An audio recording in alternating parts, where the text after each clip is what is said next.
So I had to read this article in what this voice sounded like in my head. I genuinely thought it was satire at first, but it's not. And Wendy's opinions could not be further away from mine. We are opposite, all the way opposite. But I'm not trying to pick on her. I couldn't resist.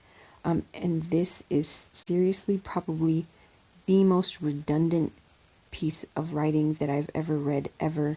If you are not taking COVID-19 seriously at this point, I've got a strong message for you. This week, the US passed a grim milestone of a record 500,000 COVID-19 cases in 7 days. That's 500,000 cases in one GD week.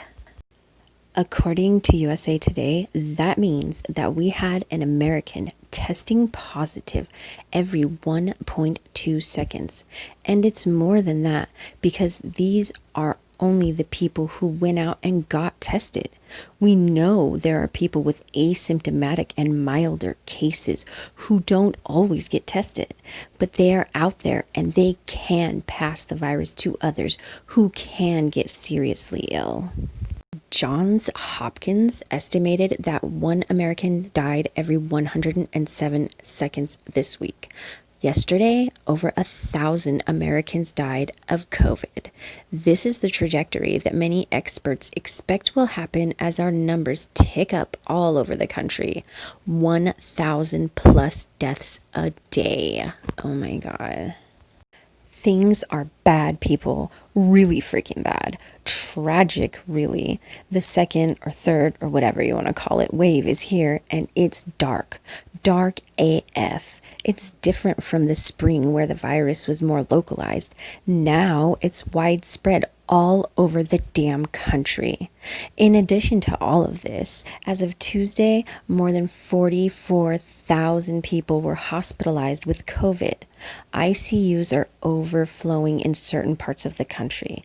That means that getting properly treated for COVID will become harder and more people that might have survived will die.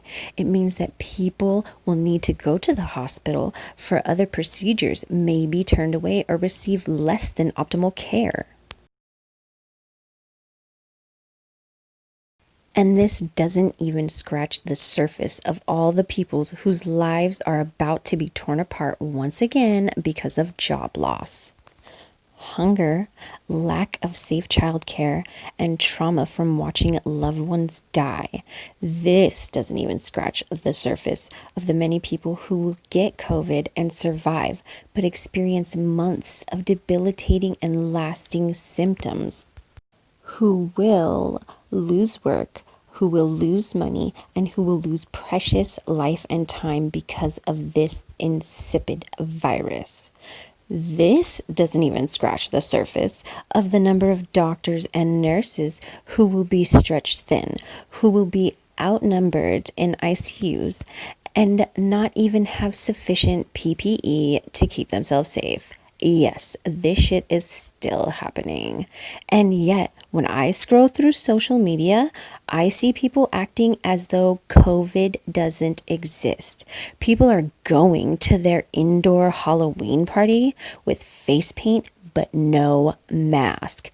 People throwing birthday parties, weddings, etc. like it's freaking 2019. Please. Families having playdates with other families who aren't in their bubble. Families hopping on an airplane to travel because they're so bored. Communities throwing block parties. People having maskless family get-togethers and dinners. What the actual fuck, people? This is not okay. And the you do you philosophy does not apply here. Yes, we have a corrupt and morally bankrupt president right now who has basically decided that this virus isn't his problem anymore and is going to take zero responsibility for stopping its spread. He's useless, and we know that.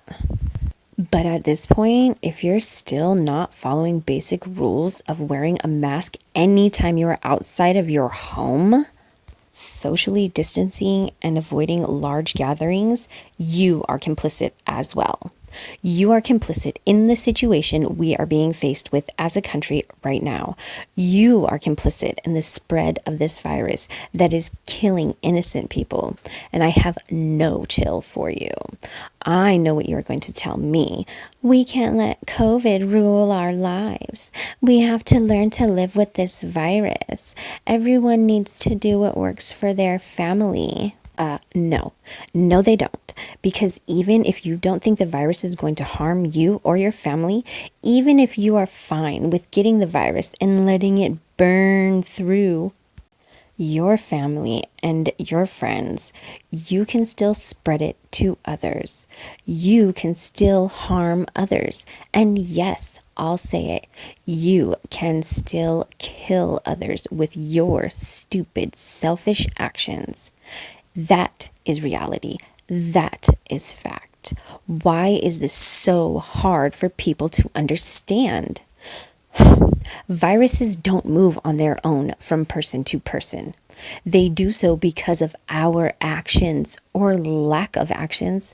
So that means that each and every one of us is responsible for keeping each other and our own families safe. This is group effect every damn step of the way. And I am tired of being kind, okay? I am tired of politely asking the dude at the drugstore to pull his mask up over his nose. I am tired of scrolling through my social media and looking at pictures of people who don't seem to give a fuck if my mother lives or dies, who aren't bothered that their actions could lead to someone's immune compromised child ending up in the PICU on a ventilator or worse. Fuck you if you're done with this pandemic. Fuck you if you think it's okay to socialize without a mask, gather in large groups, or throw a fucking party in the middle of a pandemic. Fuck you if you think your own impulses and pleasures are more important than the lives and livelihoods of others. Fuck you if you keep saying you do you and ignorant shit like that. Fuck you because we're entering a dark moment in our nation. And if we don't change our behavior right now, it's going to get even darker. I don't think anybody wants that. Okay, guys, I'm sorry. That's just what she sounded like in my head. So, this was written by Wendy Williams or something like that. So I went to the original article on scarymom.com and I checked her out, and some of her other articles are pretty great too. And then, do you guys want to see what she looks like? I think you do. So Wendy Weisner, she's a lactation consultant. There she is. Perfect. It's perfect. Here's some of her other articles. Op-ed trick-or-treating during a pandemic is ridiculous. There's so many.